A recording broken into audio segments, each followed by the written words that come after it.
Mesdames, Messieurs, bonsoir, bienvenue dans votre édition du journal de TV Vendée. On a appris en fin de journée la présence d'un premier cas du variant Omicron sur le territoire vendéen lors du dernier point presse organisé par l'ARS et la préfecture régionale. Il s'agit d'une femme revenant de vacances d'Afrique du Sud doublement vaccinée. Nous vous tiendrons bien sûr informés dans les prochaines éditions. Ce témoignage pour débuter votre édition. Chaque année, nous vous parlons du Téléthon, ce marathon de 2 jours pour récolter un maximum de fonds pour la recherche contre les maladies génétiques neuromusculaires. 3 millions de personnes atteintes en France.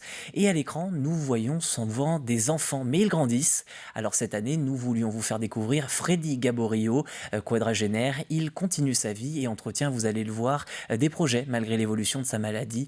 Portrait signé Alix Lanos. Après 35 minutes de route depuis son petit village de l'Est vendéen, Freddy Gaborio arrive à son travail au sein d'une entreprise d'expertise comptable. À 42 ans, il y est assistant de gestion interne. Et entend bien, malgré son handicap, travailler et vivre comme tout le monde. J'essaye d'avoir une vie normale en fait, quoi. Donc, pour venir au travail, je suis autonome, pour faire mes courses, mes médecins, quoi, la vie quotidienne. Je fais plein de choses, oui. Je travaille, le week-end je fais des sorties entre amis. Tout ça malgré sa dystrophie facio-scapulo-humérale. Une maladie génétique dont le nom vient du fait qu'elle touche principalement les muscles du visage, des épaules et des bras. Une myopathie évolutive pour laquelle il n'existe aujourd'hui aucun traitement. Moi je l'ai découvert à l'âge de 16 ans. Avant je marchais, il y a 10 ans de ça, je marchais encore. Là, la maladie, elle évolue petit à petit, en fait. On perd son autonomie petit à petit, en fait. C'est ça, en fait. C'est quand on regarde en arrière qu'on se dit « Ah bah ouais, tiens, il y a 1 an de ça, j'arrivais à faire ça. Et là, j'arrive plus à le faire. » Très vite, Freddy s'est engagé auprès de l'AFM Téléthon. S'il n'a que peu d'espoir dans la découverte d'un traitement pour lui, il espère que les malades plus jeunes pourront un jour en bénéficier. Et si le Téléthon ne lui apporte pas de remède aujourd'hui, il lui apporte une autre forme de soutien. On fait des rencontres entre familles, on essaie de créer un lien entre familles. Et moi, je vois quand j'ai découvert ma maladie, ça m'a aidé en fait. Pour moi, c'est très, très important. C'est un soutien autant financier et, comme je dis tous les ans, c'est aussi un soutien moral. Il y a l'argent, mais il y a aussi le côté social. Je pense que le Téléthon va évoluer le regard sur le handicap, quoi. Un regard que Freddy dit n'avoir jamais subi. Soutenu par toute sa petite commune des Châteliers-Châteaumur, il participera cette année encore aux festivités du Téléthon, adaptées dans le contexte de pandémie. Mais dès que les choses iront mieux, Freddy espère voyager. La Corse pour commencer, et pourquoi pas un jour les États-Unis. Dans l'actualité également, une nouvelle opération vérification des étiquettes au Hyper U d'Esnay, menée conjointement par la FDSEA et les jeunes agriculteurs. L'idée est de vérifier l'origine des viandes, mais surtout le prix de vente. Pour le président de l'Institut français du porc, Paul Offray, un prix correct serait de 1,55 € le kilo. Or, à la fin du mois de novembre, ce prix atteignait 1,23 €. Et dans le même temps, le coût pour produire cette viande augmente. Et pour les agriculteurs vendéens, cela devient inquiétant. On voit une flambée des cours des céréales, mais aussi des protéines. Tout à l'heure, mon collègue évoquait le surcoût dans l'élevage de porcs d'environ 200 truies. Voilà, c'est 15 à 20 000 € de surcoût par mois. Donc c'est pas tenable. Enfin, voilà, là, de toute façon, on ne se paye plus, quoi.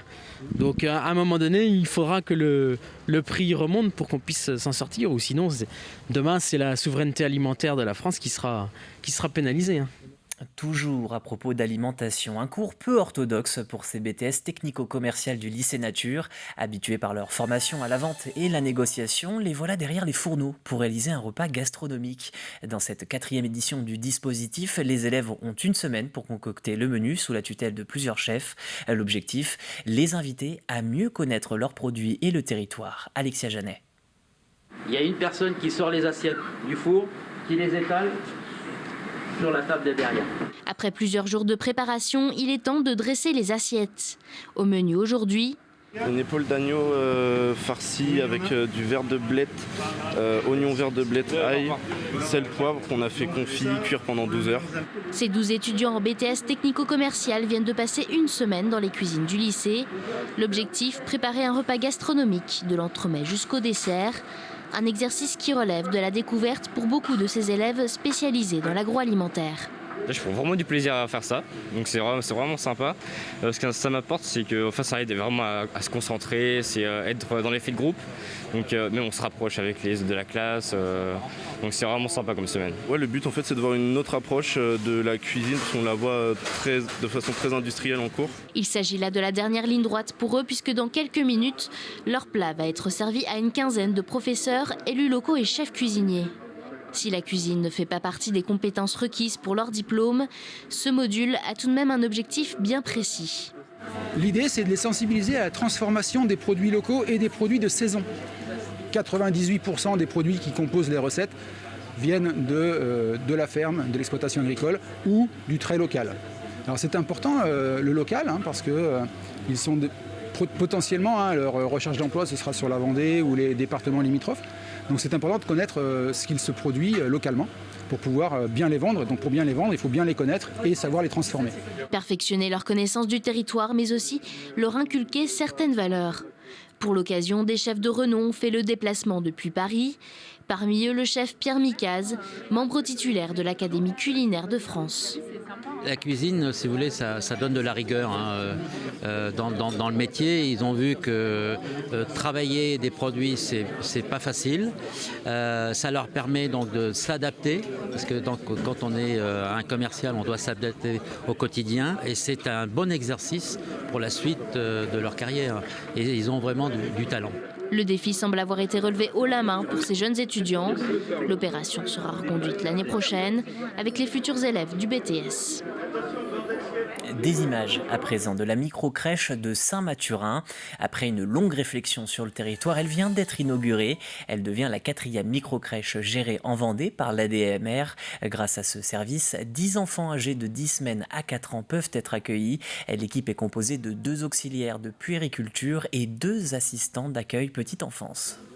On a énormément de besoins et on avait de nos enfants qui étaient partis dans les communes aux alentours et qui sont revenus ici dans notre microcrèche.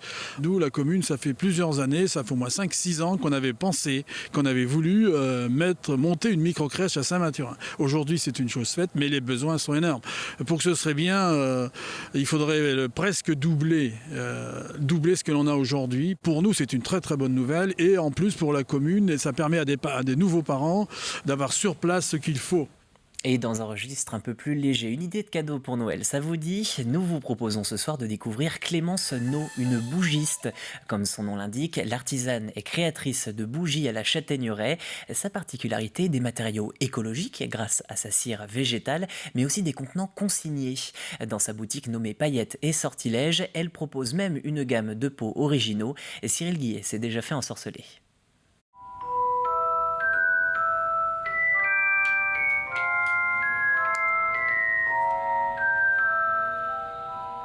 Paillettes sortilèges, pourquoi? Parce que moi j'ai toujours été fascinée par la magie. Pour moi, voilà, la bougie c'est la magie, c'est le feu, le côté un peu mystérieux. Je trouve ça fascinant, voilà, cette flamme qui danse, même lorsqu'on l'éteint, la fumée qui sort, voilà, ça crée vraiment une ambiance qui, moi, me touche beaucoup. On n'est pas sur des bougies parfumées, on est vraiment sur des bougies d'ambiance qui doivent, pour moi, rappeler un souvenir, une émotion. Et quand une personne sent une bougie et me dit « Oh, mais ça me rappelle mes après-midi chez ma grand-mère » ou « Oh, mais ça me rappelle quand j'étais petit que je jouais au foot » ou voilà, un voyage, etc. C'est là où, pour moi, le pari est gagné. Je vérifie la température parce qu'il faut que je sois entre 56 et 60 degrés pour les couler. En se lançant dans cette aventure, elle a souhaité faire de son activité une pratique vertueuse, à commencer par les produits qu'elle utilise. Au niveau des matériaux, on est sur de la cire de soja européenne qui est beaucoup moins nocive que la paraffine, qui est dérivée du pétrole. La mèche est en coton avec une lame en papier, donc on n'a pas de plomb. Et au niveau des parfums, on est sur des parfums qui sont fabriqués à Grasse, dans le sud de la France, par des maîtres parfumeurs, qui sont garantis sans CMR, donc substances cancérigènes, mutagènes et reprotoxiques, et sans phtalates. Donc ça, c'était hyper important. En ce qui concerne les contenants, ils sont consignés et les modèles vintage sont chinés par ses soins dans des brocantes. Alors là, on est sur une saucière.